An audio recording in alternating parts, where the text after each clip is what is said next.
কোনো দলই পছন্দ করি না, কারণ সব স্বৈরাচার। অ্যাডভান্স বলা নিষেধ, আগে দেখি তারপরে। আসসালামু আলাইকুম। ওয়ালাইকুম আসসালাম। আপনার হাসি খুব সুন্দর লাগে, আইলাম আপনার কাছে। ভালো আছেন নি? জি, আল্লাহ মালিক। আপনার নাম কিটা? মোহাম্মদ বুলবুল, বুলবুল, খুব সুন্দর একটা নাম। দেশের বাড়ি খুব বাংলাদেশ, বাংলাদেশ। ঠিক আছে, কোন জায়গা বাড়ি?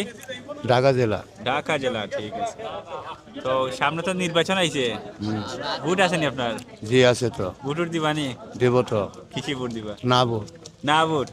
আর দলটা কোন দল দিবা? কোনো দলই পছন্দ করি না, কারণ সব স্বৈরাচার।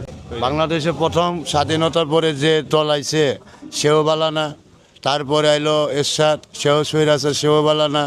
তারপরে এলো খালেদা জিয়া, সেও বলেছে মেট্রিকা মেরে গেছে, সেও বালা না। তারপরে ইন্নুস আইলো, হ্যাঁ বলে সুৎকুর, হেও বালা না। তাহলে এই পর্যন্ত কোনো দল বালা পাইলাম না। ঠিক আছে, সামনে যে একদল বালা আইব এটাও আমি বিশ্বাস পাইলাম না, তাই আমি না ভোটে আছি। ঠিক আছে, ধন্যবাদ। আলহামদুলিল্লাহ। আর অনেকেই তো কইরা যে জামাত ইসলামী ক্ষমতা আইতে পারে, জামাতের ক্ষমতা আমার কেউ দিয়েছে? ক্ষমতার মালিক আল্লাহ, আল্লাহ পাক যদি জারি দিবে সেই পাবে। আচ্ছা, জামাত যদি কি মানে ভালো হইব নি বুঝুন? অ্যাডভান্স বলা নিষেধ, আগে দেখি তারপরে বলবো। এটা দেখলাম, এটা বললাম। অ্যাডভান্স বলা একদম কবিরা গুনাহ, আচ্ছা আচ্ছা, যেটা আমি করি না সে আন্তাজে কেমনে বলবো। ঠিক আছে। আপনি তো একজন মাজার ভক্ত, অনেকে কইন যে আমি মাজার ভক্ত না, আমি মানব ভক্ত। মানে মানুষ সেবা করি, মানুষকে ভজি। মানুষ ভজলে আল্লাহ পাওয়া যায়। মানুষে তো মনে করে জামাত মানে মাজার বিরোধী। না, জামাত ছাড়াও অনেক মানুষ আছে, মাজার হানিফি আছে, সুন্নি আছে, এরা মাজার বিরোধী। মুসলমানের মতোই এরাও মাজার বিরোধী। শুধু জামাতকে দোষ দিলে হবে না, একাতে তালি বাজে না।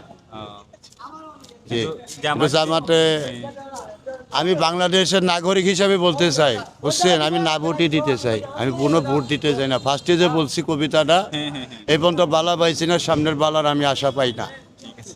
আচ্ছা, আরো একটা জিনিস জিজ্ঞাইলাই, সরকার যদি জামাত কোনো কারণে ক্ষমতায় যায় তাহলে মাজারের কোনো অসুবিধা হইব না? এটাও বলতে পারবো না, আল্লাহ মালিক জানে। আচ্ছা ঠিক আছে, ধন্যবাদ আপনার। জি, আল্লাহ পাক বলছে আমি হেফাজতকারী। ঠিক আছে। সৃষ্টি করেছে কবর পর্যন্ত আল্লাহ হেফাজতকারী।